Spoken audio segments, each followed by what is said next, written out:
Welcome to the world of एनीफिल्डम। आज हम आपको एक नया मानवा सुनाने जा रहे हैं जिसका नाम है एडिक्टेड टू यू।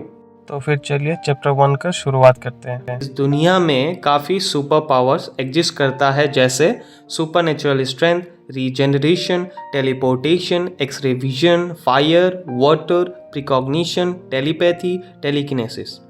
आपका फ्यूचर इस बात पे डिपेंड करेगा आपके पास सुपर पावर्स है या नहीं। जिनके पास सुपर पावर्स होता है उन्हें वेक्टर्स कहा जाता है, और जिनके पास सुपर पावर्स नहीं है उन्हें जीरोस कहा जाता है। सीन शिफ्ट होता है और हमें जियून मिडिल स्कूल दिखाया जाता है जो जियून फाउंडेशन चलाता है, और ये बहुत फेमस स्कूल होता है साउथ कोरिया में। गेट के सामने हमें 2 बोर्ड दिखाया जाता है जिसमें लिखा है आप बिना परमिशन के कुछ पार्क नहीं कर सकते हैं। मेन गेट से सिर्फ वेक्टर जा सकते हैं, जीरोस मेन गेट यूज नहीं कर सकते, आप लोग पीछे वाले गेट से जा सकते हैं। फिर स्याउन बोलने लगती है जो इस कहानी का मेन लीड है।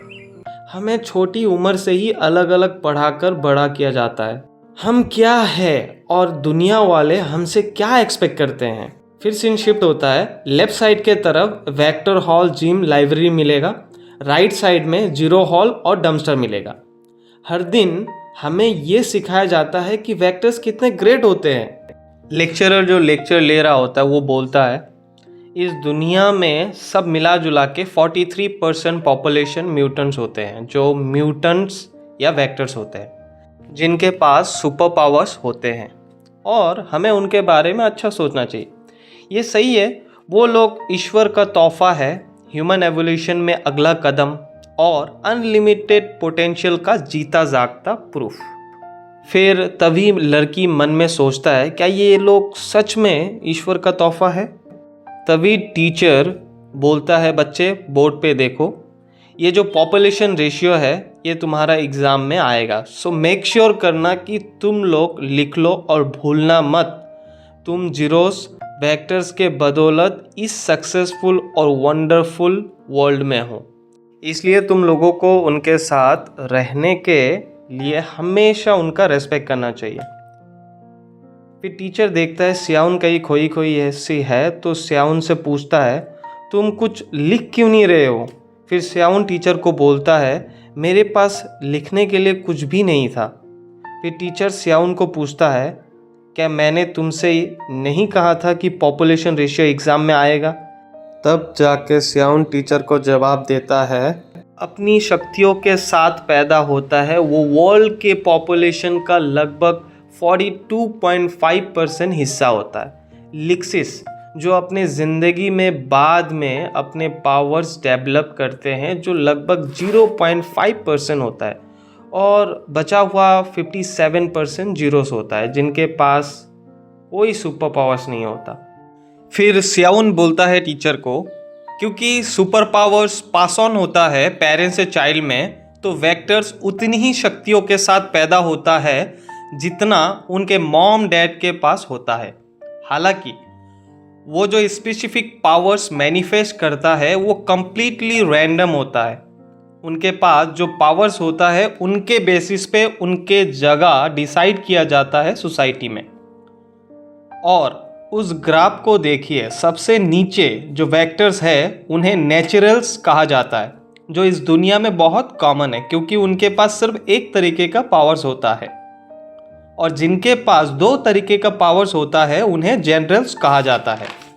वेक्टर्स जिनके पास 3 तरीके का पावर्स होता है या उससे भी ज़्यादा होता है तो उन्हें हायर लेवल्स में गिना जाता है, और शुरुआत फ्लैट से होता है जिनके पास 3 तरीके का पावर्स होता है, फिर मेयर्स जिनके पास 4 तरीके का पावर्स होता है, और फाइनली यूनिवर्स जो सुपर लेवल्स के होते हैं क्योंकि उनके पास 5 तरीके का पावर्स होता है।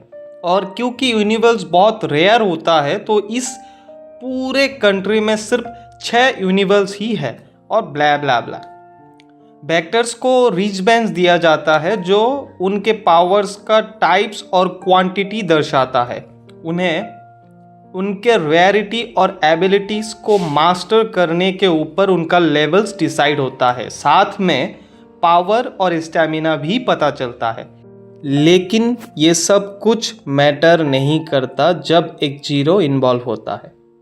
जीरोस को पावर्स विरासत में नहीं मिलता, इसीलिए गवर्नमेंट वेक्टर और जीरोस को अलग अलग रखता है। हालांकि लिक्सिस रेयरर उतना ही वैल्यूएबल है जितना यूनिबल, जो पावर को और डेवलप कर सकता है, जिससे उनके पास इतना पोटेंशियल हो जाएगा कि वो दूसरों को पीछे छोड़ देंगे। टीचर हैरान होकर स्याउन को बोलता है, बस इतना काफ़ी है। फिर टीचर सभी स्टूडेंट को पूछता है, क्या तुम सब लोगों ने स्याउन का बात सुना? और टीचर स्टूडेंट को कहता है, तुम लोगों को भी स्याउन की तरह फ्लुएंटली बोलना सीखना चाहिए इस सब्जेक्ट के ऊपर। फिर स्याउन टीचर को पूछता है, सर क्यों हमारे साथ इतना भेदभाव किया जाता है, क्योंकि हम जीरोस है? तब टीचर थोड़ा नर्वस हो जाता है और कंफ्यूज्ड होकर पूछता है, क्या कहा तुमने? तब स्याउन फिर बोलता है, वेक्टर्स और जीरोस सेम स्कूल अटेंड करते हैं, लेकिन कभी उनको इक्वली ट्रीट नहीं किया जाता। जिनके पास पावर्स नहीं होते जैसे हम, क्योंकि हम लोग जीरोस है, इसलिए हमें वेक्टर से अलग रखा जाता है और हमें बहुत ही लॉ फैसिलिटी वाले बिल्डिंग में पढ़ाया जाता है। हमें कभी पहले लंच करने तक नहीं दिया जाता।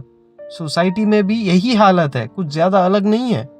तो सर मैं आपसे पूछता हूँ, हमें पढ़ा क्यों रहे हो, क्यों कर रहे हो आप, जब हमें आखिर में गुलामी ही करना है चींटी की तरह? फिर नेक्स्ट सीन में हमें काउंसलिंग रूम दिखाया जाता है, जहाँ पर स्याउन का क्लास टीचर स्याउन को भेज देता है और काउंसलिंग रूम का एक टीचर स्याउन से पूछ रहा होता है, आखिर तुम्हारे रिएक्शंस का क्या मतलब है? स्याउन टीचर को कोई जवाब नहीं दे रही थी और कॉपी में बस लिख रही थी, मैं ज़ीरो हूँ, मैं ज़ीरो हूँ, मैं ज़ीरो हूँ। ये सब कुछ टीचर देखकर स्याउन को बोलता है, अगर तुम नाराज़ हो ना, तब भी तुम्हें उस तरीके का बात नहीं करना चाहिए। हम चीज़ों को जाने देते हैं क्योंकि तुम यंग हो, लेकिन अगर तुम इसी तरीके से बिहेव करती रही तो तुम पर एक्शंस लेना पड़ेगा। फिर टीचर स्याउन को दिलासा देता है, देखो मैं तुम्हारे लिए वरीड हूँ, क्या तुम जानते हो, तुम जीरो होकर भी बहुत स्मार्ट हो और सारे कॉन्सिक्वेंसेस जानते हो, फिर भी तुमने वैसा बिहेव क्यों किया? देखो स्याउन, फैक्टर्स की वजह से ही हमारा देश काफ़ी आगे बढ़ रहा है, तुम्हें भी उनके प्रति ग्रेटफुल होना चाहिए। टीचर की बातें सुनकर स्याउन मनी मन बुदबुदा रहा होता है, यार कितना पकाऊ है, मेरा दम घुट रहा है यहाँ पर। फिर टीचर स्याउन को क्लासरूम में भेज देती है। स्याउन क्लासरूम में जाकर खिड़की से बाहर झांक रहा होता है और मनी मन सोच रहा होता है, दोह्यून तुम्हें तो मेरे क्लास में आ जाना चाहिए था यार, अभी तो लंच टाइम है, मैं तुम्हें देखना चाहता हूँ, कहाँ हो तुम? मैं बस तुम्हें देखना चाहता हूँ अभी। दोह्यून स्याउन का नेबर होता है जिसको स्याउन लाइक करता है। फिर स्याउन क्लासरूम के बाहर आकर इंतज़ार करते हुए खुद से ही बोल रहा था, यार मुझे बहुत भूख लगा है। तभी एक लड़की दौड़कर स्याउन की तरफ आ रही होती है और चिल्ला चिल्ला कर स्याउन का नाम ले रही होती है। तो स्याउन उसकी तरफ देखकर पूछता है, जोंगुई क्या बात है? जोंगुई बोलता है, तुमने वो सारा का सारा क्योस मिस कर दिया अभी। तभी स्याउन थोड़ा उलझन भरी सवालों में पूछता है, क्योस, कैसा क्योस? तब जोंगुई थोड़ा हकला कर बोलता है, अरे तुम उस लड़के को जानते हो ना, वो तुम्हारा नेबर जिसके साथ तुम स्कूल आते हो, उसे बहुत चोट लगा है। अरे वो जो सो कॉल्ड प्रिंसेस था ना वेक्टर स्टूडेंट्स का, उसने दोह्योन को प्रपोज किया था। दोबारा दोह्योन ने उसे मना कर दिया, जिसके वजह से वो फूट फूट कर सबके सामने रोने लगी। और ये सब कुछ जब चेयरमैन के ग्रैंडसन ने देखा और उसने अपने पावर से दोह्योन को पीटा, जिसकी वजह से दोह्योन बहुत बहुत हालत ख़राब है। ये सब सुनकर तो सोह्योन का हालत बहुत ख़राब हो जाता है, वो बहुत डर जाती है और वो तुरंत भागने लगती है। भागकर दोह्योन के पास जाती है और जाकर दोह्योन को बुलाती है, दोह्योन मुझे पता था तुम यहीं होगे। स्याउन सांस छोड़ते हुए पूछता है, दोह्योन तुम्हें इतना चोट कैसे लगा? दोह्योन स्याउन को शांत करने के लिए मुस्कुराकर बोलता है, मैं ठीक हूँ, तुम टेंशन मत लो। फिर स्याउन दोह्योन का हाथ पकड़कर उसे बोलता है, क्या तुम वाकई में ठीक हो? मुझे पता है कि तुम्हारे साथ क्या हुआ। तुम ये कैसे कह सकते हो कि तुम ठीक हो जबकि उसने तुम्हारा हाथ जला दिया। फिर सीन कट होता है और पास्ट में जाता है, जहाँ पर हमें दिखाया जाता है एक लड़की रो रही होती है और बोल रही होती है, क्यों तुम मुझे डेट नहीं करना चाहते। दोस्तों, ये वही लड़की है जिसने दोंग्यों को प्रपोज किया था, जिसके वजह से दोंग्यों घायल हुआ था। फिर सीन प्रेजेंट में आता है, जहाँ पर स्याउन दोयोन को बोल रहा होता है, मुझे पता है एरी ने फिर से तुम्हें कन्फेस किया था और तुमने मना कर दिया, जिसकी वजह से वो फूट फूट कर रोने लगी। और वो गुस्सेल आदमी जो उससे लाइक करता है, उसने अपने पावर्स तुम पर इस्तेमाल किए, है ना। सीन दोबारा पास्ट में आता है और हमें दिखाया जाता है एक लड़का जो अपने पावर्स एक्टिवेट करके चिल्ला कर गुस्से में बोल रहा होता है, तेरा हिम्मत कैसे हुआ उसे रुलाने का, यू वर्थलेस जीरो। हिम्मत कैसे हुआ तेरा एक फैक्टर को उकसाने का। ये बोलकर वो लड़का हमला कर देता है अपने पावर से, जिसकी वजह से दोंग्योन का हाथ जल जाता है। दोस्तों, आपको एक बात बताना भूल गया था, जिस लड़की की वजह से ये सब कुछ शुरू हुआ उस लड़की का नाम एरी था। और ये लड़का जो इसको पीट रहा था, ये लड़का एक्चुअली में इस पूरे स्कूल का चेयरमैन का ग्रैंडसन है, यानी कि पोता है। फिर सीन प्रेजेंट में आता है, जहाँ पर स्याउन दोह्योन को टॉन्ट मार रहा होता है, तो प्रैक्टिकली हर दिन लड़कियां तुम्हें प्रपोज करने आती है ना। स्याउन का टॉन्ट सुनकर दोह्योन हंसने लग जाता है। दोह्योन चिढ़कर बोलती है, हंसना बंद करो, क्या इसी तरीके से तुम हर रोज मार खाते रहोगे।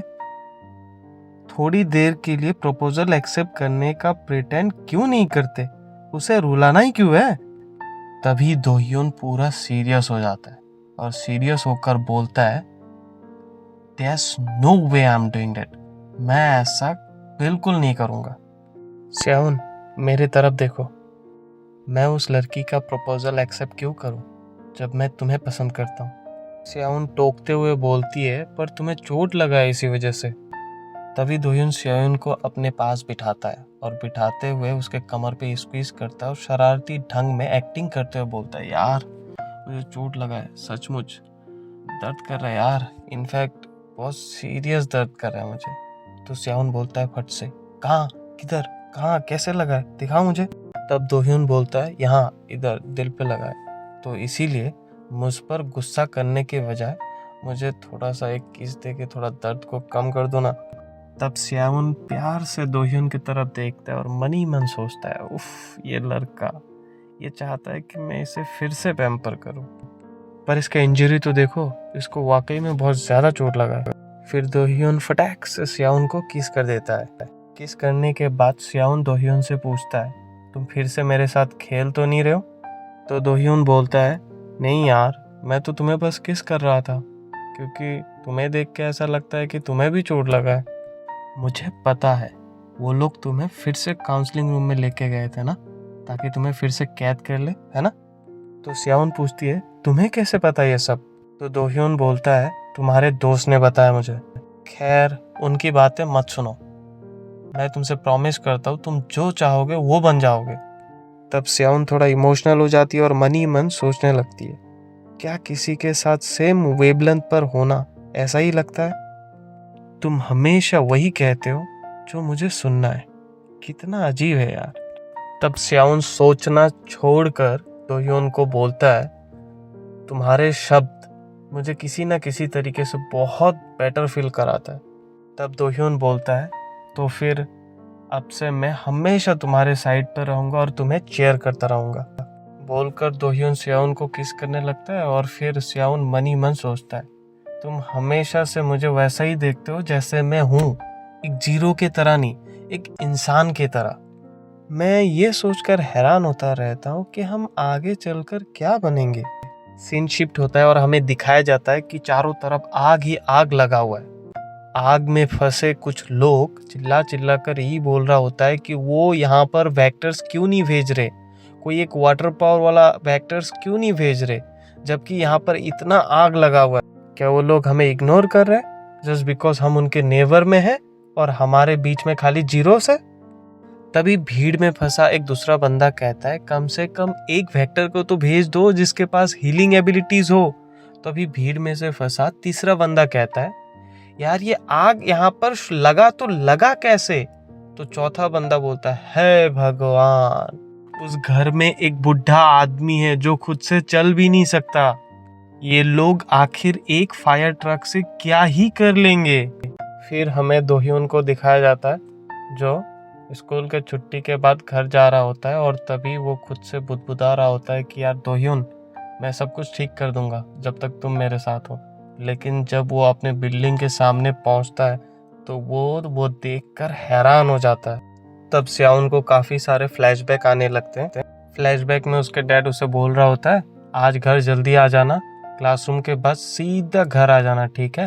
तब उसका मम्मी बोलता है और हाँ, फॉर ए चेंज मैं तुम्हें बता दूँ आज हम लोग मूवी देखने जाएंगे। तब स्याउन उसके मॉम डैड को बोलता है तो फिर एक काम करते, दोह्योन को भी अपने साथ लेके जाते हैं। फ्लैशबैक याद आते ही स्याउन भागने लगती है और चिल्लाने लगती है मॉम, डैड। तभी उसे कुछ और भी याद आता था। उसे तो दोह्योन ने ये भी बोला था कि नूना, मैं बहुत बीमार हूँ और मैं घर पे सो रहा हूँ, तो तुम आओगी तो मुझे उठा देना, जगा देना मुझे। गाइस मैं आपको यहाँ पर ये बता देता हूँ, नूना जो शब्द है वो ओल्डर फीमेल्स को दर्शाता है जो मेल्स यूज करते हैं कोरिया में। चारों तरफ का आग देखकर स्याउन रोने लग जाती है और रोते हुए बोलती है ये नहीं हो सकता, लेकिन ये आग सब कुछ ले गया मुझसे, मेरी प्यारी फैमिली और दोह्योन जिसके बारे में मैंने सोचा था कि मैं हमेशा उसके साथ रहूंगी। तब स्याउन को याद आने लगता है दोह्योन का, कैसे दोह्योन ने उसे एक रिंग दिया था और उसे बोला था जब तुम बड़ी हो जाओगी और ये रिंग तुम्हारे उंगली में फिट आएगा तब हम शादी कर लेंगे। सो सिया, जल्दी बड़ी हो जाओ और मेरी दुल्हन बन जाओ। तब स्याउन ने उसे बोला था ठीक है, मैं जल्दी बड़ी हो जाऊंगी और मैं तुमसे शादी कर लूंगी, आई प्रॉमिस। फिर कुछ टाइम बाद मुझे पता चला कि जिस इंसान ने मेरे घर में आग लगाया था और मेरे परिवार और सबको मार डाला था वो स्कूल के चेयरमैन का पोता था, जिसके वजह से सब लोग मुझे इस दुनिया में अकेला छोड़ गए। तो दोस्तों ये था चैप्टर 1 का एंड। अगले चैप्टर में मिलते हैं। चैप्टर 2 के शुरुआत पे हम देखते हैं स्याउन दोह्योन को रोते हुए आवाज़ लगा रही होती है, दोह्योन तुम कहाँ हो?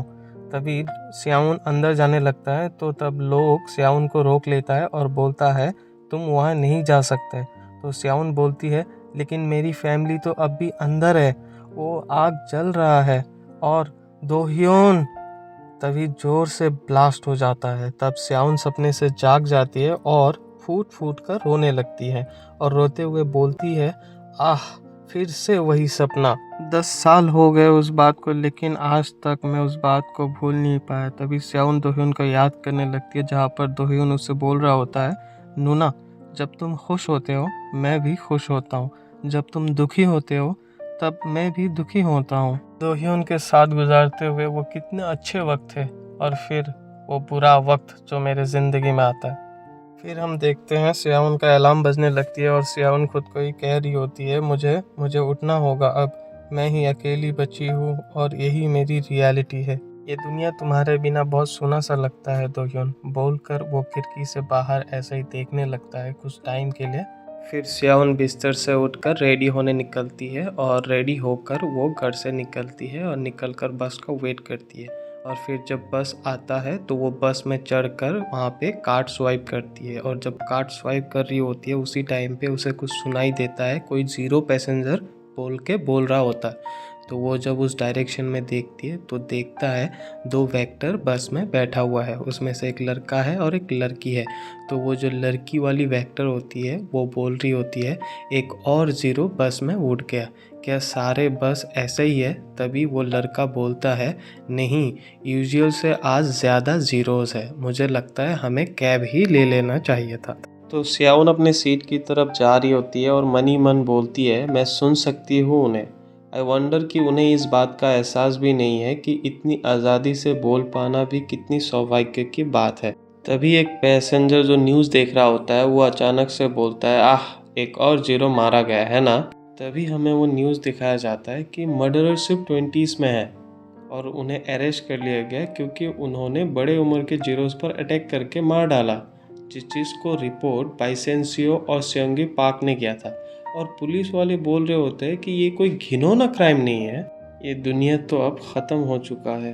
तो फिर हम देखते हैं ओबीसी न्यूज़ चैनल पर एंकर बोल रहा है एक 40 साल की उम्र के इंसान को 2 साल तक जीरो महिला का पीछा करने की जुर्म में 6 महीने तक सस्पेंड किया गया और 2 साल तक प्रोबेशन दिया गया। और एक्सपर्ट्स इस बात पर डिस्कस कर रहे हैं क्यों वेक्टर्स को इतना ज़्यादा पनिश किया जा रहा है। बैकग्राउंड में स्टोरी टेलर बोल रहा होता है, जीरोस के अगेंस्ट डिस्क्रिमिनेशन के कारण हमारे अगेंस्ट काफ़ी क्राइम हुआ है। ये अक्सर होता था, अब तो ये एवरीडे लाइफ का हिस्सा बन गया है। नेक्स्ट सीन में हम देखते हैं कुछ लोग धरना दे रहे होते हैं जो असल में वेक्टर्स और उनके पेरेंट्स होते हैं, जो बोल रहे होते हैं एक अच्छे दुनिया और स्कूल के लिए वेक्टर्स के फ्यूचर को प्रोटेक्ट करना चाहिए। हम लोग जीरोज़ नहीं हैं, नेचुरल्स के पास भी पावर्स होते हैं, आप लोग उन्हें एक ही स्कूल में कैसे रख सकते हैं। जीरोज़ स्कूल के माहौल को बिगाड़ रहे हैं।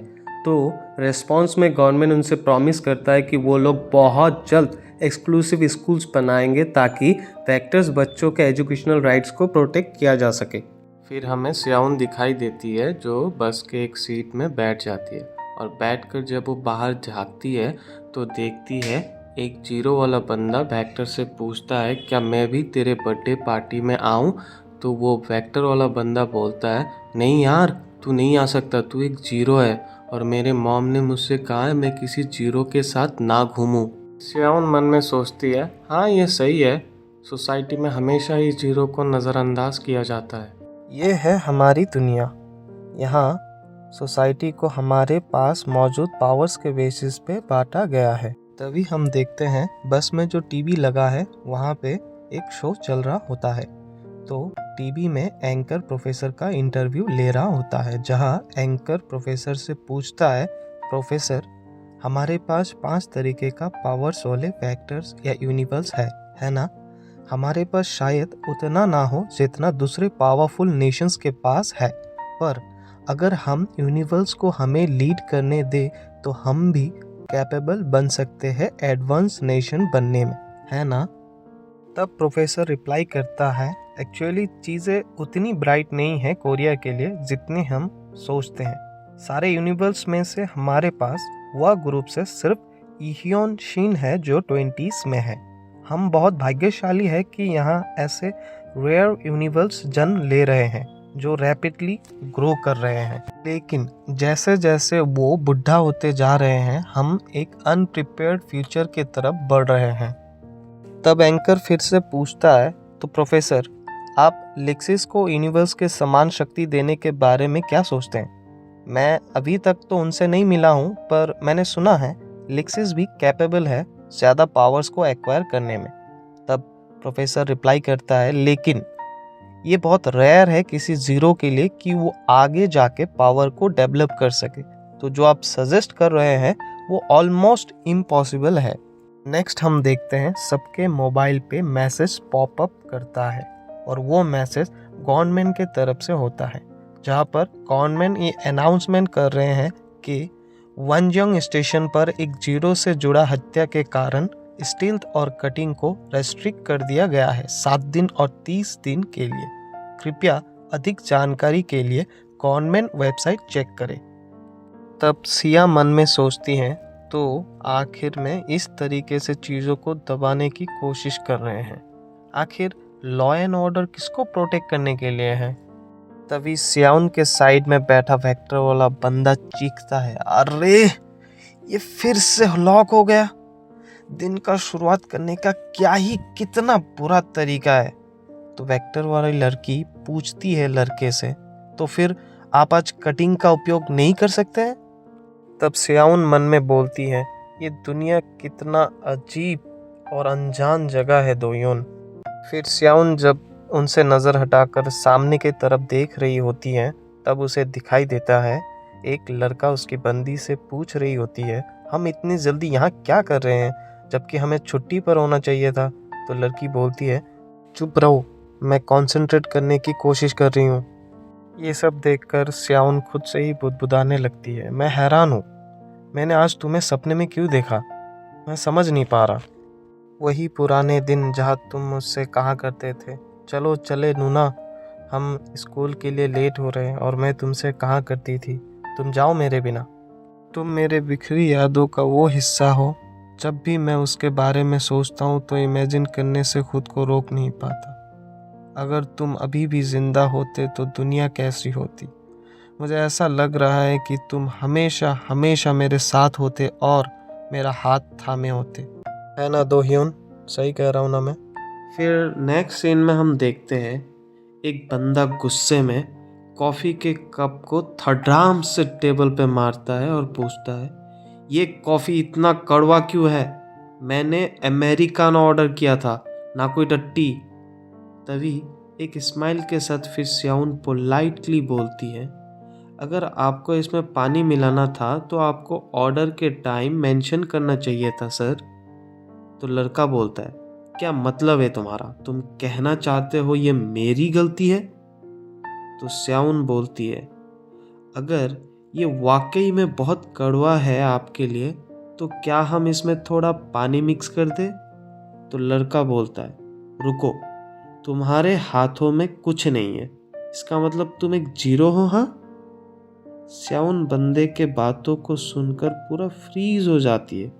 फिर बोलती है, कोई बड़ी बात नहीं है ये होना।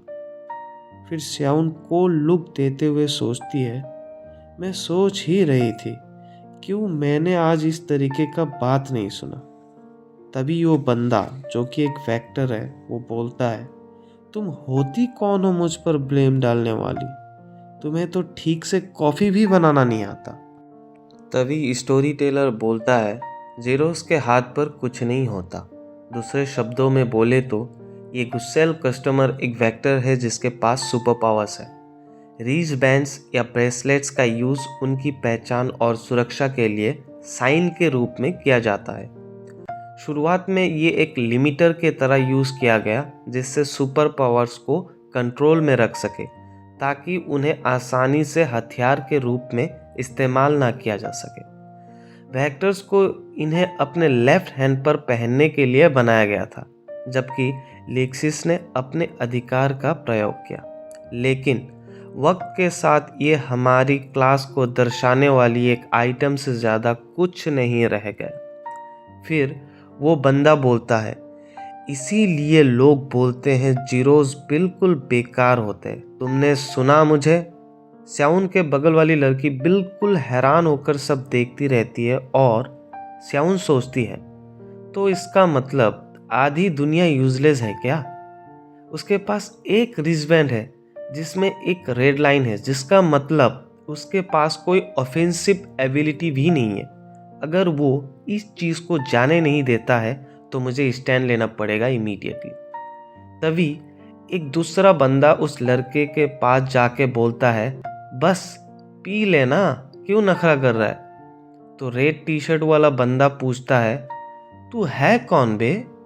तो वो ब्लैक कलर का ब्लेजर पहना हुआ बंदा पूछता है, तू कब तक लाइन रोक रखेगा? मैं तुझे सिर्फ 5 मिनट दे रहा हूँ यहाँ से निकलने के लिए, तो हो सके तो जल्दी निकल, टाइम ख़त्म होने से पहले। तभी वो रेड टी शर्ट पहना उसका घड़ी ऑब्जर्व करता है और डर के मारे थर थर कांपने लगता है और सोचता है, बाप रे, 3 तरीके का पावर, एक फ्लैट यहाँ क्या कर रहा है? उसका ब्रेसलेट एक महंगा घड़ी जैसा है, मेरे जैसा कोई नॉर्मल इंसान नहीं है वो। तभी रेड टी शर्ट पहनने वाला बंदा डर के मारे थोड़ा ज़बरदस्ती मुस्कुराते हुए बोलता है, ओह हाँ सर, मैं निकलता हूँ ना, आप जाइए, ऑर्डर कीजिए। तभी स्याउन मन में सोच रही होती है, अभी सर बोल रहा है और इतना ज़्यादा पोलाइट हो रहा है ना? फिर रेड टी शर्ट वाला बंदा दुम दबाकर भाग जाता है और ब्लेजर पहनने वाला बंदा और स्याउन दंग रह जाता है कि रेड टी शर्ट वाला बंदा को भागता देखकर, और आसपास के लोग सीन को देखते हुए बहुत ही जोर जोर से हंस रहे होते। और स्याउन मन में बोलती है, वो छोटा कमीना सिर्फ कमजोरों को कुचलना पसंद करता है ना? तब ब्लेजर वाला बंदा स्याउन को बोलता है, एक अमेरिकानो देना प्लीज़, और हाँ प्लीज़ थोड़ा ठंडा करके देना।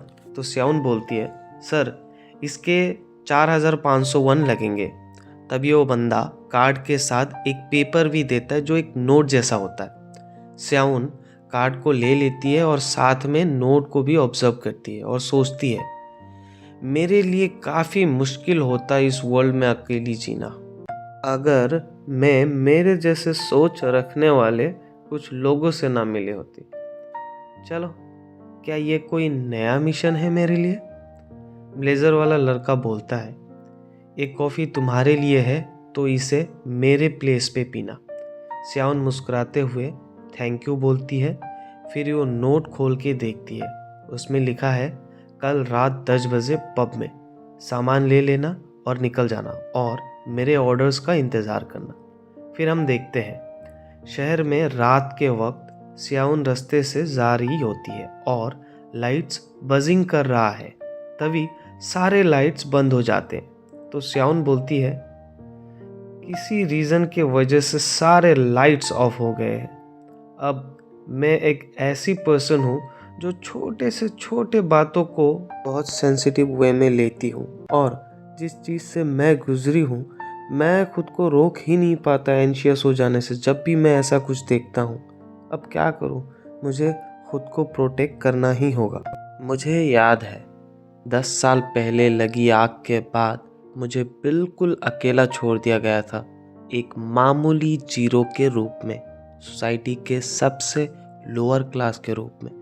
आग बुझने के बाद मैं गई थी अपने घर के पास, पर सोसाइटी के एक अंकल और आंटी ने मुझसे कहा था, सिया यहाँ आना बंद करो, चलो वापस चलते हैं, ये खतरनाक है, यहाँ अभी भी जलने की गंध आ रही है। साथ में उन्होंने मुझसे कहा था, तुम्हें याद तो है ना सिया, घर में आग लगाने वाला तुम्हारे ही स्कूल का चेयरमैन का पोता है। फिर स्याउन जोड़ती है, लोगों ने मुझे सिर्फ झूठी तसल्ली ही दी, सहानुभूति मिली मुझे बस लोगों से और कुछ नहीं। फिर से स्याउन जोड़ती है, मैंने कहा था उन लोगों से, मुझे जाने दो चेयरमैन के पोते के पीछे, मैं इसे ऐसे ही नहीं जाने दूंगी। मेरे पास अब कुछ नहीं बचा है, इसलिए मेरे पास खोने के लिए भी अब कुछ नहीं है। तब उन लोगों ने मुझसे कहा था, चाइल्डिश मत बनो, हमने भी हमारी फैमिली खोई है, लेकिन अगर कोई मामूली सा जीरो इधर उधर घूमता हुआ किसी वेक्टर के तलाश में निकलता है, तुम्हें क्या लगता है कि इसकी जिम्मेदारी किसकी होगी? तुम्हें क्या लगता है सिया, तुम्हारी किस्मत फिर से चमक जाएगी सिर्फ इसलिए कि तुम आग में कूदने के बाद भी बच गए हो? अगर न्याय पाना इतना ही आसान होता तो हम पहले ही इसके लिए आवाज़ उठा रहे होते, लेकिन उन सुपर पावर्स के सामने हमारी कोई कीमत ही नहीं है। एटलीस्ट उन्होंने हमें थोड़ा कंपनसेट तो किया। सिया, जब तुम बड़ी हो जाओगे तब तुम्हें समझ में आ जाएगा कि हमने तुम्हें क्यों रोका था। अगर तुम संघर्ष करते रहोगे तो चीज़ें और भी मुश्किल हो जाएंगी। अभी सियाउन सोचती है, इस दुनिया में मैं बिल्कुल अकेली हूँ, इस रियलिटी ने मुझे पूरी तरह से झकझोर दिया। उस दिन मैंने कसम खाई थी, असहाय होकर फ्लोर पर पड़ी नहीं रहूँगी और रोती नहीं रहूँगी। तभी सियाउन एक लड़के को देखती है और सोचती है, वो कौन है और वहाँ खड़ा क्यों है?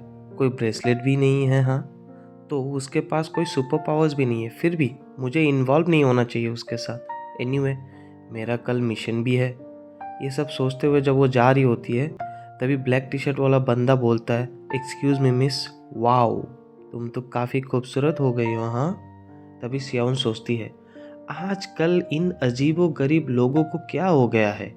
ये एक ज़ीरो है बिल्कुल मेरे जैसा, तो इसे टेक डाउन करने में कोई प्रॉब्लम भी नहीं होगी, लेकिन ये जानता है मैं यहाँ रहती हूँ, राइट?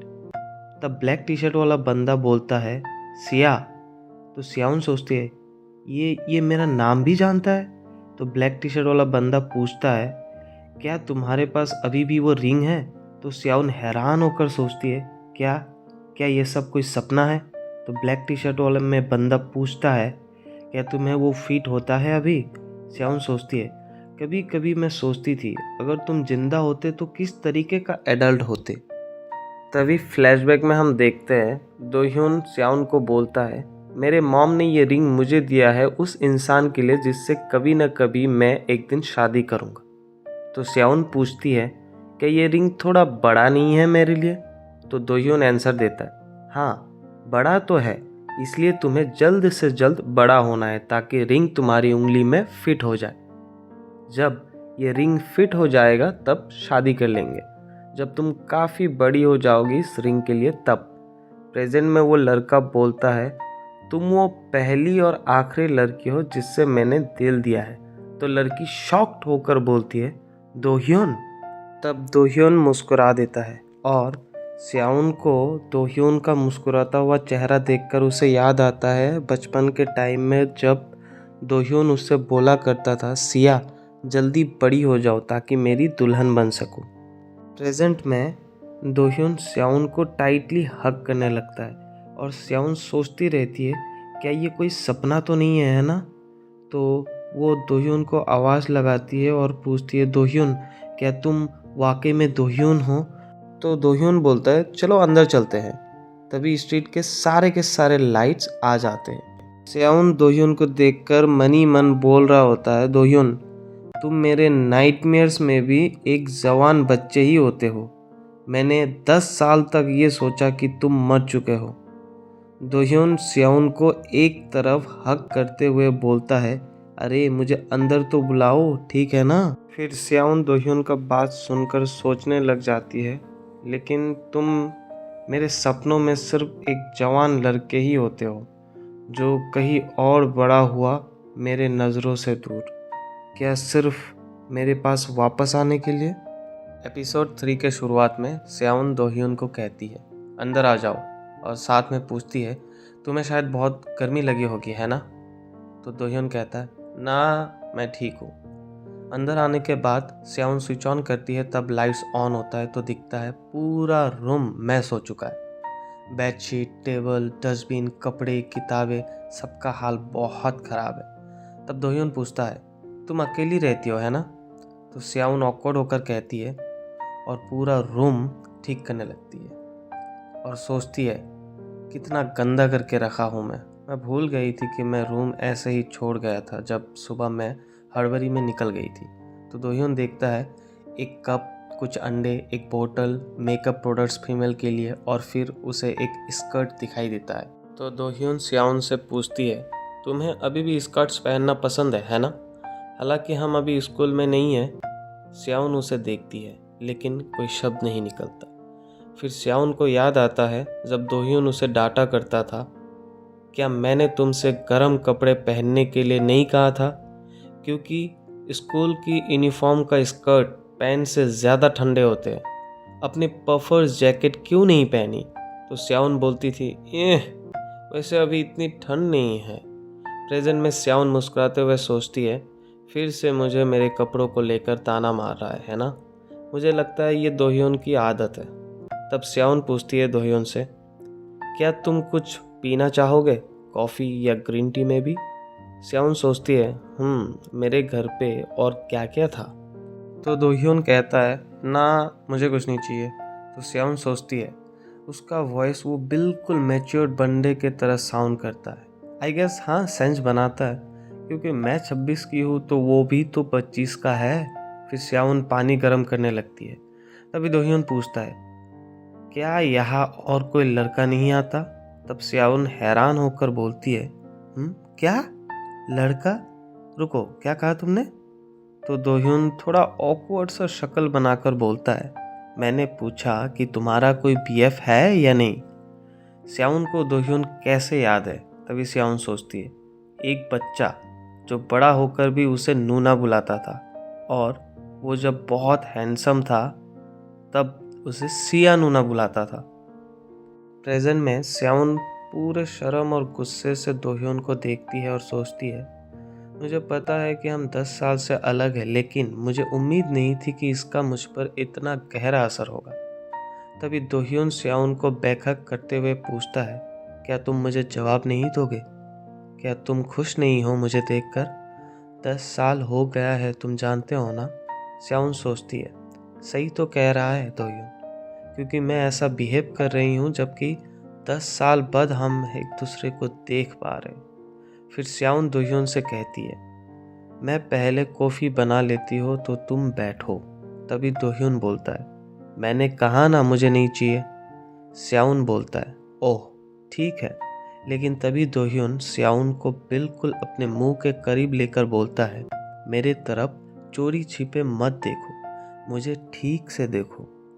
तब स्याउन सोचती है, मैं इन आँखों को जानती हूँ, ये मेरी याददाश्त से कई गहरा है, लेकिन वह वास्तव में दोह्योन के है। ये किसी मरे हुए लड़के की आंखें नहीं हैं, ये दोह्योन के है जो अब मुझसे भी लंबा हो गया है। मैं कैसे भूल सकती हूँ इन आँखों को। और तभी दोह्योन स्याउन को झुकाकर किस करने लगता है और फिर जैसे स्याउन की टी शर्ट उठाने लगता है। तभी स्याउन दोह्योन के बातों का असली मतलब समझने लगती है।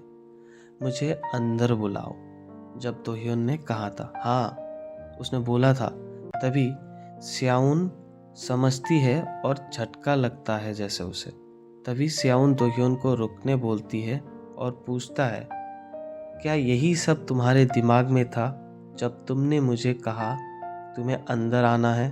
तो दोह्योन पूछता है, क्यों, तुम्हें पसंद नहीं है क्या? क्या 10 साल बीत जाने के बाद तुम मुझे पसंद नहीं करते? पूछकर दोह्योन स्याउन को लव बाइट देने ही जाता है तो स्याउन शर्मा कर दोह्योन को धक्का देते हुए बोलती है, नहीं ऐसा बिल्कुल नहीं है, मुझे बस थोड़ा वक्त चाहिए। तुम जानते तो हो ना, जो कुछ भी हुआ है उसे समझने के लिए थोड़ा वक्त तो चाहिए। तब दोह्योन पूछता है, क्या मेरा दिखना तुम्हारे लिए इतना चौंकाने वाला है? और सोचता है, क्या सिर्फ ये सब मेरी वजह से? तभी स्याउन नोटिस कर लेती है दोह्योन को कि वो थोड़ा सा अपसेट सा लग रहा था, तो स्याउन पूछ ही लेती है, तुम इतना अपसेट क्यों हो? क्या तुम ही वो नहीं थे जो मेरे ज़िंदगी से गायब हो गए थे? तो दोह्योन सोचता है, तुम्हें कैसे बताओ सिया, तुम्हें सोचते ही ऐसा लगता था मुझे मेरा दिल टुकड़े टुकड़े हो जाएगा। वो मेरे लिए बहुत दर्दनाक था। तभी फ्लैशबैक में दिखाया जाता है, स्याउन जब हॉस्पिटल बेड से जागती है तब सोसाइटी से एक आंटी उसे डांटने लगती है, तुम क्या सोच रहे थे हाँ स्याउन? हाँ, जब बिल्डिंग में आग लगी हो तो तुम चुपके से अंदर घुस सकते हो? तुम्हें पता है तुम भी दूसरों के साथ मर सकते थे, 5th फ्लोर पर मौजूदा लोगों की तरह। तो स्याउन रोते हुए पूछती है, क्या दोह्योन भी उनमें से एक था? तो फिर से आंटी रेस्पॉन्स में पूछती है, क्या दोह्योन? तो स्याउन जल्दी से बोलती है, हाँ दोह्योन, मेरा नेबर।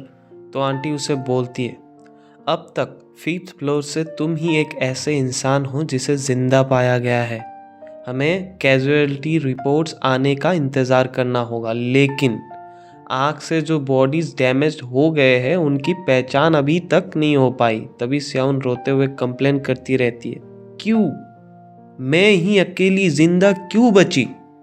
प्रेजेंट में स्याउन दोह्योन से पूछती है, कहाँ थे अब तक तुम और क्या कर रहे थे? मैं अभी तक ये भरोसा ही नहीं कर पा रहा हूँ तुम यहाँ हो। क्या तुम जानते हो, मैं बिल्कुल भरोसा नहीं कर पा रही हूँ। मैं तुम्हें खड़ा होकर देख पा रही हूँ। प्लीज़ मुझे बताओ, ये कोई सपना नहीं है दोह्योन। मुझे बताओ कि प्लीज़ तुम रियल में हो। जैसे तुमने कहा 10 साल हो गए हम साथ नहीं थे और तुम इतने बड़े हो गए हो कि मैं तुम्हें पहली बार में पहचान भी नहीं पाई। तो दोह्योन जवाब देता है, तुम सही हो, मैं काफ़ी बड़ा हो गया हूँ, तो तुम क्या सोचते हो? तो स्याउन बोलती है, हाँ आई गेस मैं थोड़ा सरप्राइज थी, बट आई एम ग्लैड कि तुम जिंदा और सही सलामत हो। तो दोह्योन स्याउन से पूछता है, वेल क्या तुम्हें सच में लगता है कि मैं 10 साल तक तुम्हारे बिना वहाँ रहकर ठीक रहा हूँ? तब स्याउन थोड़ा कंफर्ट करने लगती है दोह्योन को और दोह्योन बोलता है, मैं अपसेट हूँ क्योंकि मैं पिछले 10 साल आए तुम्हारे अंदर के चेंजेस को नहीं देख पाया, लेकिन तुम मेरे ठीक होने पर प्राउड फील कर रहे हो। ऐसा लग रहा है जैसे मेरा दम घुट रहा है। तभी स्याउन टोकते हुए बोलती है, रुको, मैं भी तुमसे सेम बात कहना चाहती हूँ। और दोह्योन का हाथ पकड़कर बोलती है, चलो झगड़ा बंद करते हैं और क्यों ना बात करें। मुझे जानना है तुम कहाँ थे इतने सालों तक और क्या कर रहे थे। तब दोह्योन जवाब देता है, मैं यहाँ से बहुत दूर था, कोरिया से बाहर। तो स्याउन पूछती है, तो एग्जैक्टली कहाँ पर?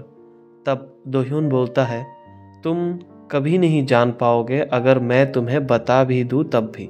तो स्याउन कुछ समझ नहीं पाती और दोबारा पूछती है, मैं तुम्हें समझूं कैसे अगर तुम मुझे इतना ही बताओगे तो। स्याउन थोड़ा पास जाकर बोलता है, तुम जानते हो इतने सालों से मैं यहीं सोचती थी कि तुम मर चुके हो।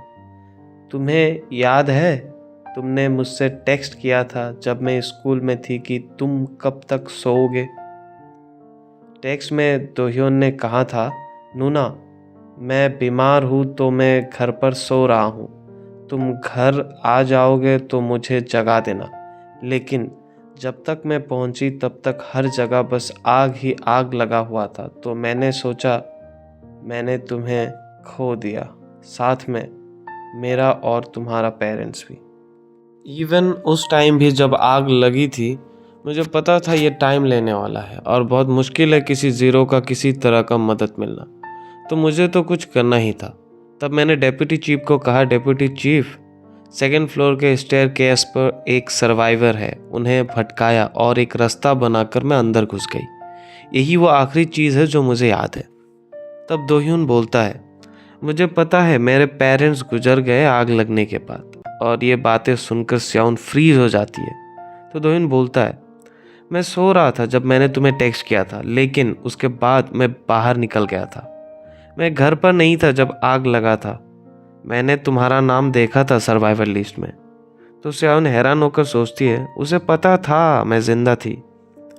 तभी दोह्योन फिर से बोलता है, मैंने ये भी सुना था जब तुम हॉस्पिटल से डिस्चार्ज हुए थे और तुम तुम्हारे रिलेटिव्स के घर रह रहे थे। ये सब सुनकर स्याउन को याद आता है जब उसके रिलेटिव ने उसे बोला था उसे घर से निकलते वक्त, मैं तुम्हें इसलिए अपने साथ नहीं रख रही हूँ क्योंकि मैं जानती हूँ आखिरकार जीरो का कोई यूज़ नहीं है, अगर वो स्मार्ट हो तब भी। तुम हमारे खर्चे को ही बढ़ाओगे, कोई परेशानी मत खड़ी करो, बस अपने सर नीचे रखो। अच्छा हुआ कि तुम्हारा ज़्यादा सामान साथ नहीं ले जाने को, क्योंकि वैसे भी उन्हें रखने के लिए कोई जगह नहीं होती। और हाँ, अब से तुम्हें तुम्हारे पैसे का इस्तेमाल समझदारी से करना होगा। प्रेजेंट में स्याउन दोह्योन से पूछती है रोते हुए, क्या तुम जानते हो इतने सालों में मैंने क्या क्या सहा है? क्या तुमने सुना है? तुमने कहाँ से सुना है और एग्जैक्टली क्या बताया उन्होंने? क्यों अब कुछ बोल नहीं रहे हो? तो स्याउन अपने हाथ टाइट करते हुए पूछती है, बताओ तुम्हें कैसे पता है कि मैं क्या कर रही थी इतने साल, जबकि मैं तुम्हारे बारे में इतना भी नहीं जानती थी कि तुम जिंदा हो। दोह्योन बोलो, कुछ तो बोलो, कहाँ थे तुम और इतने सालों से क्या कर रहे थे? तुमने एक बार भी मुझसे कांटेक्ट नहीं किया, क्यों? तब दोह्योन स्याउन को कंफर्ट करते हुए बोलता है, लेकिन मैं अभी तुम्हारे पास हूँ ना, है ना? दोह्योन स्याउन को हाथ पकड़कर बोलता है, एंड में मैं तुम्हारे पास वापस आ गया, है ना? बोल के दोह्योन फिर से स्याउन को हक करने लगता है और बोलता है, अगर तुम उस दिन बचकर नहीं निकलते तो मैं भी बहुत पहले मर चुका होता। अगर तुम उस दिन मर जाते तो मैं भी अभी तक जिंदा नहीं रहता। तब दोह्योन के आंखों से भी आंसू निकलने लगते हैं और रोते हुए बोलता है, मैं आया हूँ सिर्फ एक रीज़न के वजह से और वो तुम हो। फिर दोनों रोने लगता है और स्याउन रोते हुए पूछता है, तो बताओ मुझे, तुमने मुझे कॉल कभी क्यों नहीं किया? मुझे बताओ क्या हुआ था, क्यों हमारे साथ ही वो सब कुछ हुआ?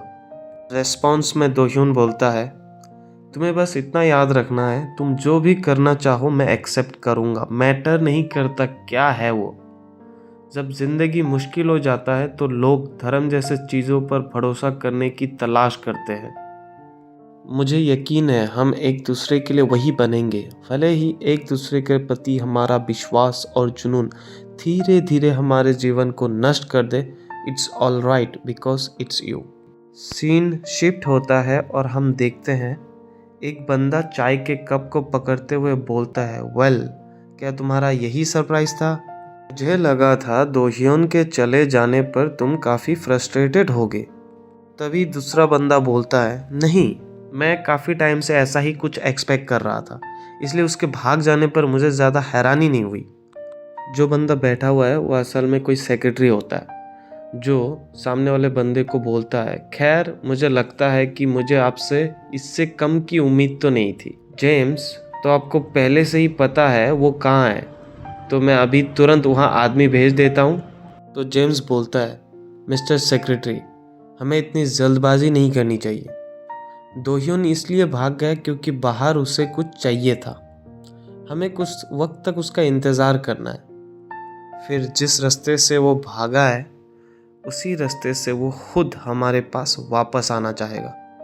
एपिसोड 4 के शुरुआत में हम देखते हैं सुबह हो जाता है और स्याउन और दोह्योन एक दूसरे के बाहों में सोए हुए हैं। तभी स्याउन का आँख खुलता है और वो अपने आँखों को पोंछते हुए बोलती है, मेरी पलकें काफ़ी भारी लग रही है और मुझे ऐसा लगता है जैसी मेरी आंखें सूजी हुई है। फिर स्याउन अपने आँखों को रब करने लगती है और देखती है कि वो दोह्योन के बाहों में है। तब वो बोलता है मनी मन कि दोह्योन भी यहाँ पर है, बिल्कुल मेरे बगल में, हमेशा से जैसा मैं चाहती थी। फिर स्याउन को याद आता है पिछली रात कैसे वो दोह्योन के बाहों में रो रही थी और पूछ रही थी, कहाँ थे तुम, बताओ मुझे। तो दोह्योन बोलता है, मुझे बस थोड़ा सा वक्त दे दो। तो स्याउन फिर से बोलती है, मैं बहुत टाइम से तुम्हें देखना चाहती थी, लेकिन क्योंकि अब तुम यहाँ पर हो तो मैं बहुत उलझन में हूँ, मैं समझ नहीं पा रही। फिर दोह्योन स्याउन को और टाइटली पकड़ते हुए बोलता है, मुझे बस सही शब्द मिल जाने दो, जब मुझे मिलेगा मैं तुम्हें बता दूंगा, ठीक है। प्रेजेंट में स्याउन सोचती है, ठीक ही है, उसने कहा कि वो मुझे सब बताएगा, तो खैर मुझे बस इस बात की खुशी है कि उसका यहाँ होना अब कोई सपना नहीं है। फिर स्याउन दोह्योन की तरफ झुक के उसे पोक कर रही होती है, तो दोह्योन बोलता है, मुझे मत छुओ। और स्याउन थोड़ा चौंक कर बोलते हैं, ओह, क्या मैंने तुम्हें जगा दिया। रिस्पॉन्स में दोह्योन स्याउन को कुछ नहीं कहता, बस उसकी तरफ देख रहा होता है। तभी स्याउन अपना उंगली हटाते हुए सॉरी कहने लगता है, तो दोह्योन उसका उंगली पकड़ लेता है और बोलता है, इसलिए मत रुको क्योंकि मैंने कहा है। तो फिर स्याउन पूछती है, तो फिर मैं ऐसा क्या करूँ तब। तो दोह्योन थोड़ा शर्माते हुए बोलता है, इतना आसानी से गिव अप मत करो मुझ पर। तो स्याउन थोड़ा शर्माते हुए बोलती है, मैंने कब कहा कि मैंने तुम पर गिव अप किया है। दोह्योन थोड़ा नॉटी सा अंदाज में बोलता है, अगर तुम्हें मुझे गुड मॉर्निंग ही बोलना है तो बदले में तुम मुझे एक किस दे दो। कम ऑन सिया, अब हम बड़े हो चुके हैं, तुम जानते तो हो। और स्याउन ब्लश करने लगती है और बोलती है, ठीक है। तभी स्याउन का हाथ स्लिप कर जाता है और दोह्योन और स्याउन का होठ आपस में चिपक जाता है, एकदम फिल्मी सीन के तरह। किस हो जाने के बाद स्याउन बोलता है, काफ़ी है ना। तो दोह्योन उसे घुमाकर बिस्तर पे पटकते हुए बोलता है, काफ़ी नहीं है, ये कोई प्रॉपर किस नहीं है। सिया, तुम जानना नहीं चाहते रियल किस होता क्या है। फिर स्याउन पूछती है, रुको, तुम इन सब में इतना अच्छे कैसे हो, ऐसा लगता है जैसे तुम्हारे पास काफ़ी एक्सपीरियंस है। फिर स्याउन दोह्योन की तरफ देखते हुए सोचता है, पास में तो वो हमेशा मैं ही थी जो इसका हाथ पकड़कर इसको स्कूल ले जाया करती थी और इस दोह्योन को बोला करती थी, मेरे हाथ पकड़े रहो। प्रेजेंट में दोह्योन स्याउन को टीज करते हुए बोलता है, लगता है मुझे तुम्हें सब कुछ सिखाना पड़ेगा, है ना। तो दोह्योन चिढ़कर बोलता है, चुप रहो, मुझे टीज करना बंद करो। और सोचती है, अब जब मैं इसके बारे में सोचता हूँ तो मुझे लगता है कि मैंने हमेशा से उसे केवल एक जेंटलमैन के रूप में ही कल्पना की है, इससे आगे कभी नहीं। फिर दोह्योन स्याउन का प्यार से हाथ को पकड़ते हुए पूछता है, मैंने जो अंगूठी तुम्हें दी थी उसे तुमने क्यों नहीं पहना। फिर स्याउन थोड़ा मुस्कुराकर गले से चेन को निकाल कर बोलता है, टड़ा, ये यहाँ है मेरे गले में। फिर दोह्योन रिंग को देखकर बोलता है, तुमने अभी तक इसे अपने साथ रखा है, क्या ये रिंग तुम्हें अब फिट आता है। तो स्याउन बोलते हैं, हाँ, परफेक्टली फिट आता है। तो दोह्योन थोड़ा कंप्लेन करने वाले लहजे में बोलता है, तो तुमने अभी तक इसे अपने गले में लटका के क्यों रखा है, पहना क्यों नहीं अपने उंगली में। तो स्याउन बोलता है, वेल, इसे मैं खुद से तो नहीं पहन सकती ना। और क्योंकि इससे मुझे तुम्हारी बहुत याद आएगी और मुझे नहीं लगता था कि मैं इसे बर्दाश्त कर पाऊंगी। फिर दोह्यून थोड़ा शक की निगाहों से पूछता है, क्या पहले से ही तुम्हारा कोई बॉयफ्रेंड है? फिर सियाउन हड़बड़ी में बोलता है, नहीं नहीं नहीं नहीं, बिल्कुल नहीं बिल्कुल नहीं, I am free, super single हूँ मैं बहुत बहुत बहुत सिंगल हूँ। फिर दोह्यून टीजिंग अंदाज में बोलता है, अच्छा मैं समझ गया। फिर दोह्यून स्विश करके चेन को निकालता है और चेन से रिंग उतार के सियाउन की तरफ देखते हुए बोलता है, तो अब से इसे अपने उंगली में पहने रहना, तब भी जब मैं तुम्हारे आसपास ना रहूं। इससे ऐसा लगेगा जैसे तुम मैरिड हो। बोल के वो आहिस्ता से रिंग को पहना देता है। पहनाने के बाद किस करते हुए बोलता है, अगर तुम ऐसा करते हो तो तुम्हारा पति अभी आ जाएगा। और ये सुन के सियाउन स्माइल करने लगती है।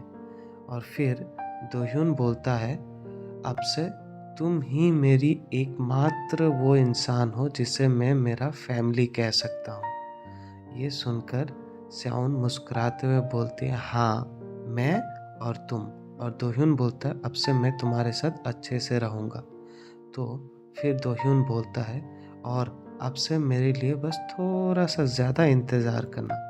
एक बार मैं सब कुछ सॉर्ट आउट कर लूँ, फिर हम एक घर खरीदेंगे और शादी कर लेंगे। तो सियाउन बोलती है, ठीक है, तब तक तुम मेरे साथ रहो। फिर नेक्स्ट सीन में सियाउन अपने कैफ़े वाले बॉस को मैसेज टाइप करता है, आज मेरे पास ज़्यादा काम नहीं था क्योंकि मैंने कल ही सारा सामान मंगवा लिया था और मैंने मीरा से कैफ़े का ध्यान रखने के लिए भी कह दिया है। तो बॉस उसे रिप्लाई करता है, ठीक है, मुझे समझ आता है कि आखिरी मिनट में कुछ काम आ गया, लेकिन अगली बार सिया मैं तुम्हें इतने कम समय में छुट्टी नहीं लेने दूंगा। तो सिया रिप्लाई करती है, बिल्कुल, thank you so much sir.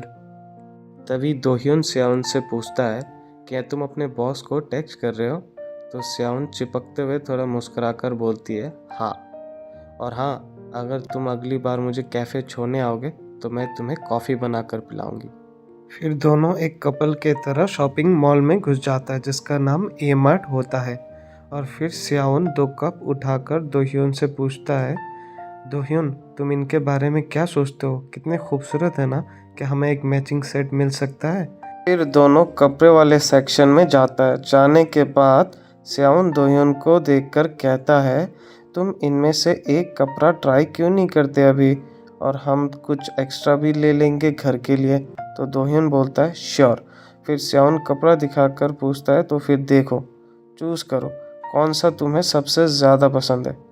देखो दोह्यून, मुझे नहीं पता कि आजकल तुम किस तरीके के कपड़े पहनते हो, इसलिए मैं चाहता हूँ कि तुम चूज़ करो।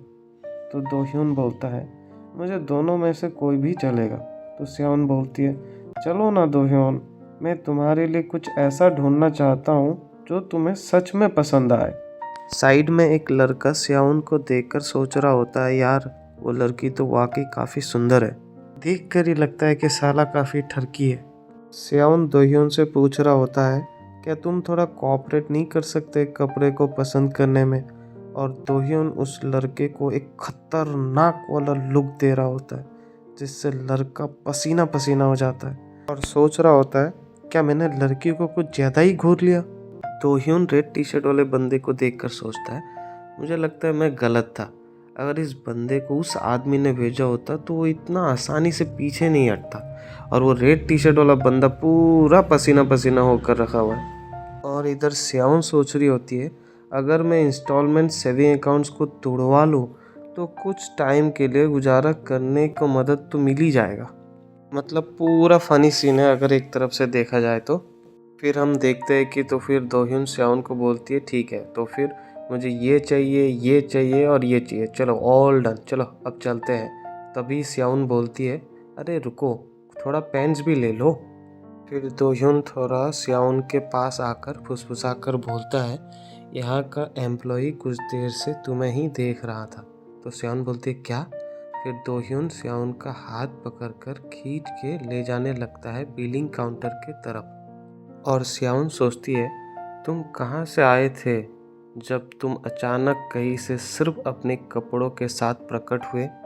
मैं चिंतित नहीं होना चाहती, लेकिन मैं इसके बारे में सोचने से खुद को रोक नहीं पा रही हूँ। खासकर तब जब मुझे एहसास होता है कि तुमने सिर्फ सस्ते कपड़े चुने हैं, जैसे कि तुम्हें पता हो कि मेरा बजट कितना टाइट है। तभी बिलिंग काउंटर वाला बंदा बोलता है, आपके 1,70,000 वन हो गए। तभी सियावन सोचती है, यानी $170। क्या मैं कुछ ज़्यादा ही सोच रहा हूँ? मैं वैसे भी दोहियों को वो सब कुछ देना चाहती हूँ जो मैं कर सकती हूँ, और बिल्कुल एक्ट करना चाहती हूँ जैसे हमारे बीच कभी कुछ हुआ ही नहीं है, यानी हम लोग कभी अलग हुए ही नहीं थे। हम देखते हैं कि दोह्योन अपना सर सियावन के कंधे पे रखा हुआ होता है। तो सियावन पूछती है कि तुम थक गए हो? तो दोह्योन बोलता है, नहीं, बस तुम्हारे कंधे पे सर रखा हूँ।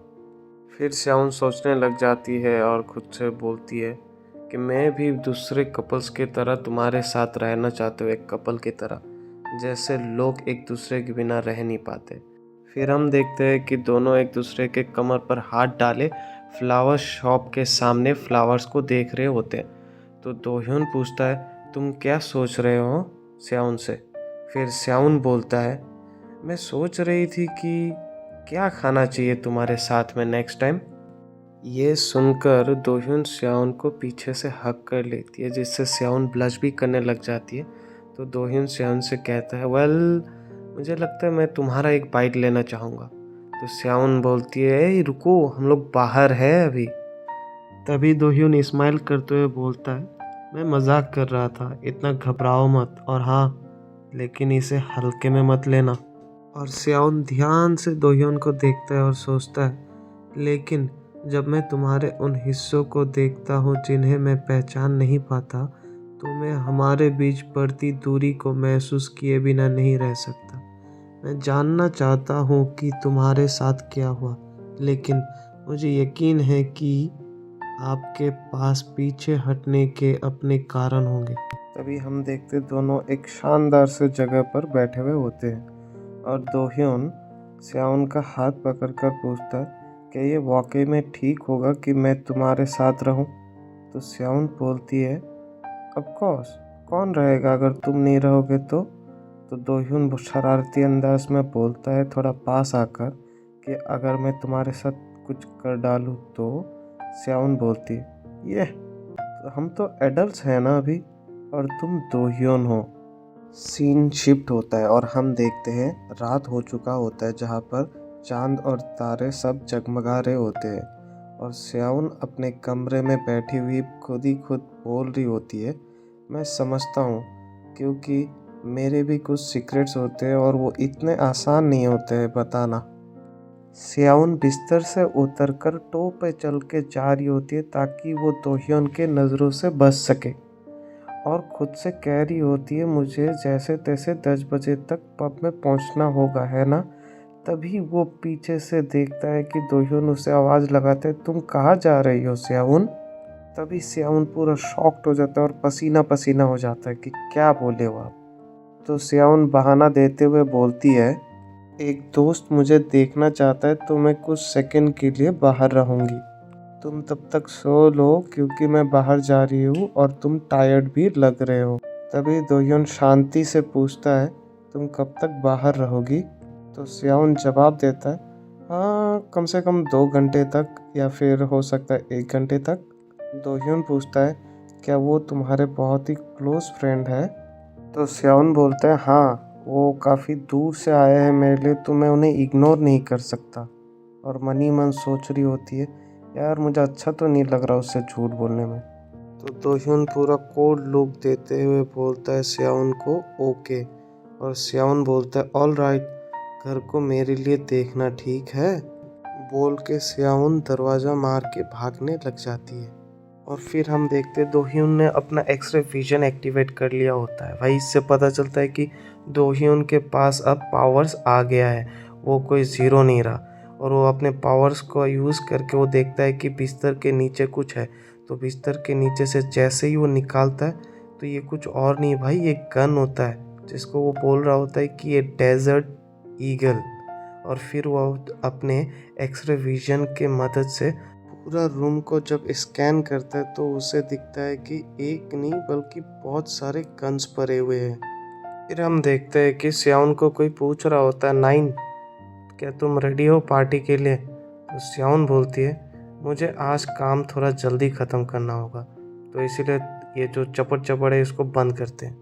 सीन जब दोहिन के तरफ शिफ्ट होता है तो वो सारे गन को निकाल कर फ्लोर पे पटक रहा होता है और दोहिन खुद ही खुद बोल रहा होता है, टोटल में 7 गन, आखिर इतना डेंजरस क्या कर रहा है मेरा नूना सीक्रेट। सीन जब श्याउन की तरफ शिफ्ट होती है तो हम देखते हैं श्याउन गन पकड़कर बैठी हुई होती है और किसी तरफ पॉइंट कर रही होती है और श्याउन को देख के पूरा का पूरा बैडेस मोमेंट याद आ रहा है और ऐसा लग रहा है कि श्याउन कोई अंडर कवर एजेंट है।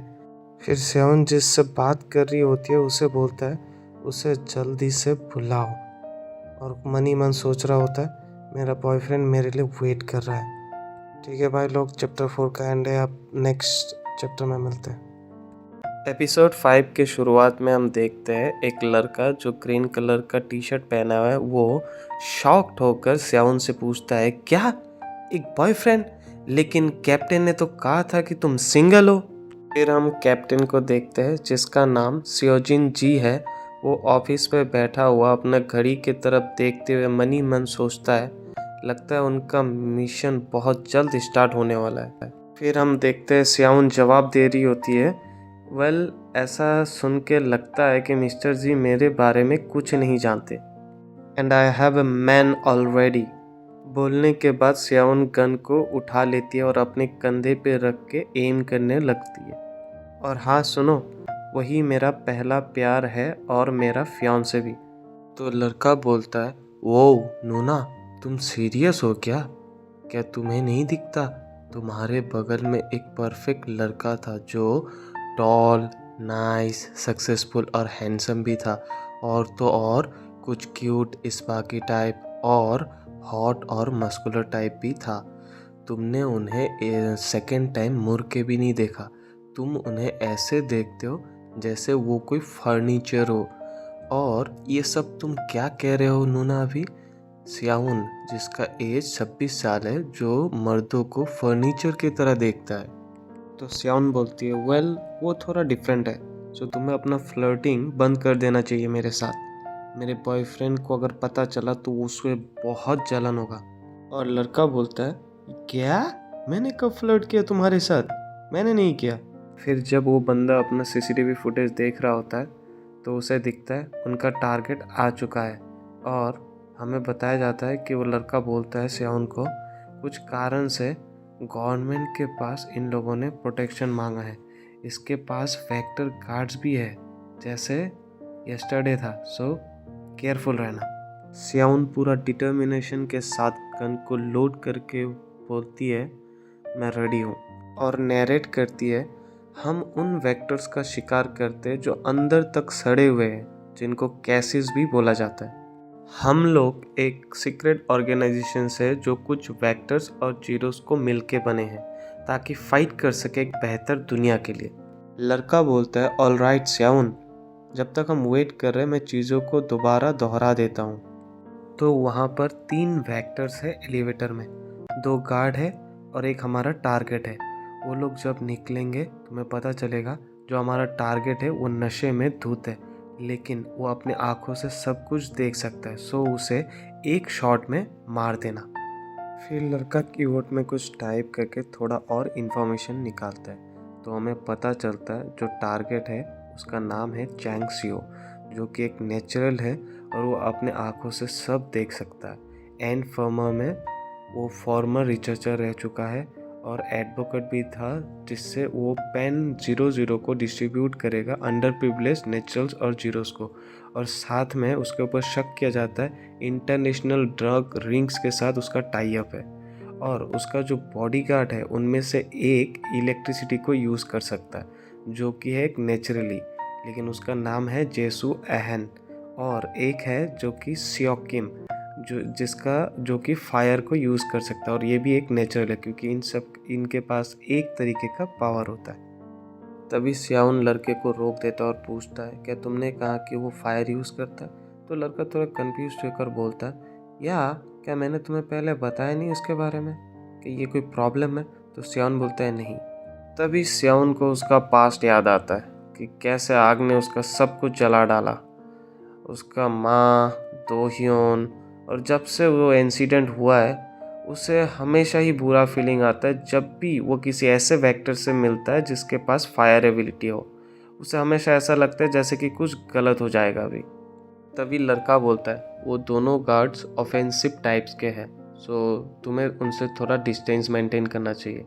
और हाँ, तुम्हारे पास इनफ टाइम रहेगा टारगेट को शूट करने के लिए, तो शूट करो और निकल जाना है, ठीक है? तो स्याउन लड़के को चुप रहने बोलता है और सोचता है वो लोग 10th फ्लोर में तो आ चुके हैं और उन्होंने लाइट्स भी ऑन कर दिया और कर्टेन्स भी खोल दिया, तो मुझे बस शूट करना है कर्टेन्स बंद करने से पहले। तो लड़का बोलता है, वेल जब तुम उनको मार दो तो मुझे बता देना।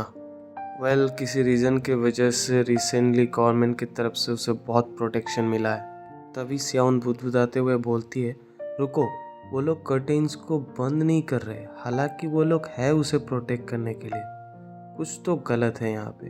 तो लड़का बोलता है चिल्ला के, नूना क्या ये कोई चाल है? अभी स्याउन बोलती है, लेकिन मैं अभी बैकआउट नहीं कर सकती, मुझे कैसे भी हो उसे आज मारना ही होगा, नहीं तो उसके वजह से बहुत लोग सफ़र करेंगे। अगर मैंने उसे जीने दिया तो काउंटलेस वल्नरेबल जीरोस एडिक्शन में पड़ जाएंगे और ड्रग्स के वजह से मारे जाएंगे। ये एक मैसेज होगा केसिस के तरफ से सारे के सारे वेक्टर्स के लिए, अगर वो लोग नियम को मानने से मना करेंगे तो। केसिस एक ऐसा ऑर्गेनाइजेशन है जो जजमेंट को ला सकता है उन सारे पावरफुल वेक्टर्स के ऊपर जिनको सोसाइटी पूजा करती है। अब से एक्शन लिया जाएगा। हमारा गोल इस दुनिया में एक महान शक्ति के अस्तित्व को हर किसी के मन में अंकित करना है। तभी स्याउन गोली चला देता है और वो कांच को तोड़कर टारगेट के सर से निकल जाता है। तभी वो लड़का पूछता है, 9 क्या तुमने वो काम कर दिया है? तो स्याउन पूछती है, क्या तुम श्योर हो हमारा टारगेट एक नेचुरल है? तो लड़का बोलता है, हाँ मैं श्योर हूँ। तुम जानते हो मुझे इन्फॉर्मेशन कैसे मिला? मुझे हैक करना पड़ा गवर्नमेंट के सिस्टम को, तब जाके मुझे ये इन्फॉर्मेशन मिला। मैं पक्का श्योर हूँ उसके पास सिर्फ एक तरीके का पावर है जो आँखों से सब देख सकता है। तो स्याउन बोलती है, तुम गलत हो, उसके पास 2 तरीके का पावर है। तो लड़का बोलता है, क्या? तो उसका दूसरा पावर क्या है? उसका दूसरा पावर है कि वो क्लोन बना सकता है। तो लड़का चिल्ला के पूछता है, व्हाट? तभी स्याउन दोबारा गोली चलाता है और वो दोबारा टारगेट को हिट करता है। तभी लड़का पूछता है, क्या उसने तुम्हें देख लिया? तो स्याउन बोलती है, हाँ उसने मुझे देख लिया, लगता है उसे मारने के लिए वही जाना पड़ेगा। तो लड़का पूछता है स्याउन से, रुको, क्या तुम अकेली जाने वाली हो सकता है उसके पास और भी एबिलिटी हो जो वो छुपा रहा हो, और ऐसा लगता है ये पक्का एक ट्रैप है। ऐसा भी हो सकता है उसके अराउंड और भी गार्ड्स हो सकते हैं। तो स्याउन बोलती है, अब ऑलरेडी बहुत देर हो चुका है इससे बैकआउट करने के लिए। तभी हम देखते हैं उस बंदे को जिसके ऊपर स्याउन ने गोली चलाया होता है, वो जिसके पास विजन है सब देखने का, वो बंदा स्याउन को देख लेती है और बोलती है, देयर यू आर, मैंने तुम्हें देख लिया। तो स्याउन जिसको रिपोर्ट करता है उस बंदे को बोलता है कि उसने मुझे ऑलरेडी देख लिया और ढूंढ भी लिया। तो लड़का चिल्ला के उससे बोलता है, तो फिर नूना जल्दी वहाँ से भाग जाओ। वेल हम लोग सिचुएशन को दोबारा रीअसेस कर लेंगे। और तभी स्याउन उसे टोकते हुए बोलता है, तुम जानते हो चीज़ें कैसा है, और अपना क्रोसबो उठा लेती है स्याउन। एक बार उनको पता चल जाए कि वो लोग डेंजर में हैं, वो लोग अपना डिफेंस को और तगड़ा कर देंगे। बोलकर स्याउन क्रॉसबो चला देता है जिसके साथ रस्सी अटैच्ड है, और वो जाके सीधा उस बिल्डिंग पे अटैच हो जाता है। और जैसे अटैच हो जाता है स्याउन उसके लिए जंप कर देती है और पीछे से उसका वो जो बंदा जिसको वो रिपोर्ट कर रहा था वो उसको चिल्लाते रह जाता है कि नूना नूना। स्याउन बोलती है अब जो मैस होगा उसे संभाल लेना और कैप्टन को भी बता देना। फिर लड़का गुस्से से बोलता है धत, उसने मेरा कॉल काट दिया, आखिर वो सोच क्या रही है। स्याउन जब खिड़की तोड़ के अंदर आ जाती है तो वेक्टर उसे देखकर मन ही मन सोचता है एक लड़की, वो भी एक जीरो। तो वेक्टर कहता है तुम जानते हो ना कि तुम मुझसे भाग नहीं सकते। अजीब से मुस्कुराते हुए वो फिर से बोलता है वेल, अब मैं तुम्हें दिखाऊंगा एक जीरो के साथ क्या होता है जब वो किसी वेक्टर के साथ उलझता है। बोलकर जैसे ही वो अपना पावर यूज़ करने वाला था तो उसे पता चलता है कि वो अपना बॉडी हिला भी नहीं पा रहा है और स्याउन भी उसी वक्त उस पर चार्ज कर देती है। चार्ज करते हुए सोचती है अगर वो अपना बॉडी किसी दूसरे बॉडी में स्विच कर सकता है एक क्रिटिकल हिट लेने के बाद, तो मुझे उसे मारना पड़ेगा एक दूसरा क्लोन बनाने से पहले। वो फिर बोल के धड़ाम से उसको फ्लोर पे गिरा देता है और गिराने के बाद गन पॉइंट कर देता है। और ये देख के वेक्टर उसको बोलता है कमीनी, तेरा हिम्मत कैसे हो एक जीरो होके एक वेक्टर पे अटैक करना। तो स्याउन सोचती है क्या जीरो, और फिर पूछती है क्या जीरो और उनका क्या, बोल के गन चला देती है। फिर बैंग करके आवाज आता है। तभी लोग बोलने लगते हैं 10th फ्लोर पर आग लगा है, जल्दी से खाली कीजिए।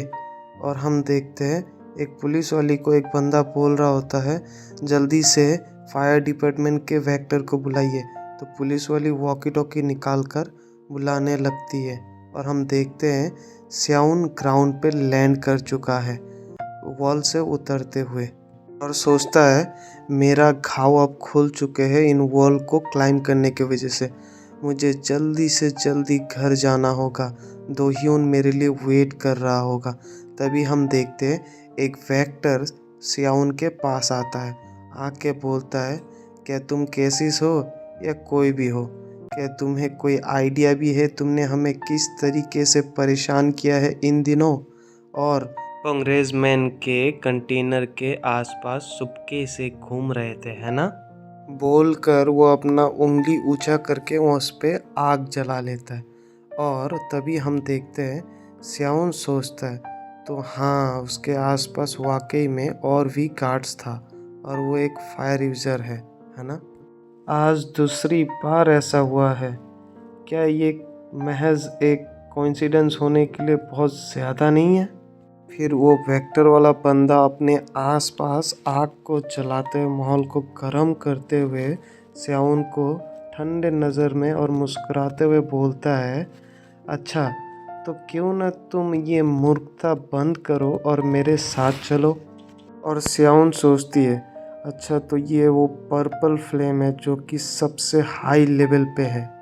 और फिर स्याउन को याद आता है उसने दोह्योन को कहा था कि मेरे लिए घर को देखना, तो वो ठान लेता है कि वो दोह्योन के पास ज़रूर जाएगा फिर चाहे कुछ भी हो जाए बोल के वो अपने पीछे टाइटली चक्कू को ग्रैब कर लेती है। और ग्रैब करने के बाद वो देखती है अचानक से वो वेक्टर वाला बंदा जो उसे पर्पल फ्लेम से डरा रहा था वो एकदम राख बन गया। वो सिर्फ आखिरी बार आह कह पाया शब्द के मामले में और कुछ नहीं कह पाया। और ये देख के तो स्याउन पूरी तरीके से शॉक्ड हो जाता है और बोलता है व्हाट, ये क्या हुआ। तभी हम देखते हैं दोह्योन को जिसके बॉडी के अराउंड वाइट फ्लेम जल रहा होता है और वो नैरेट करता है एक ब्यूटीफुल सा वाइट फ्लेम फ्लेम के मामले में सबसे पावरफुल में से एक है। और फिर वो मुस्कुराते हुए स्याउन को बोलती है तुम अब तक घर नहीं आए इसलिए मैं तुम्हें पिकअप करने आया हूँ। तो हम स्याउन को देखते हैं जो जिसका हालत बहुत ख़राब है और पसीना पसीना हो रखा है और उस दोह्योन को देखकर कहीं ना कहीं शॉक्ड भी थी। और फिर वो बोलती है दोह्योन तुम यहाँ क्या कर रहे हो? तभी हम देखते हैं कि दोह्योन अपने आग से सब कुछ मिटाने लगती है, प्रूफ वगैरह जो कुछ भी था। फिर दोह्योन बोलता है, मुझे फायर से नफरत है, तुम देख सकते हो, इसलिए मैंने सीख लिया इसको कैसे यूज़ करना है। क्या तुम्हें चोट लगा है? मुझे देखने दो। तभी सियाउन पूछती है दोह्योन से, क्या तुम लिक्सी हो? क्या तुम्हारे पास सुपर पावर्स है? तो दोह्योन बोलता है, हाँ, नहीं तो मैंने तुम्हें 10 साल पहले क्यों छोड़ा होता? तो सियाउन सोचती है, 10 साल पहले? वेट, तुम 10 साल पहले से लिक्सी थे? जब शून्य लिक्सी बन जाता है, सरकार उन पे रिसर्च करने के लिए अपने साथ ले जाती है। तभी दोह्योन बोलता है, जो सबसे ज़्यादा मैटर करता है, बात यह है कि मुझे 10 साल तक कहीं कैद करके रखा गया था। तुम्हें दोबारा देखने के लिए मैं मर रहा था। तभी सियाउन पूछती है दोह्योन से, क्या तुम्हें किसी ने एज ए लिक्सी रिपोर्ट किया था? ये बात सुनकर दोह्योन अपने हाथ का ग्रिप सियाउन के कंधे पर टाइट करके बोलता है, हाँ, तुमने किया था सिया, तुमने मुझे एज ए लिक्सी रिपोर्ट किया था, याद है तुम्हें?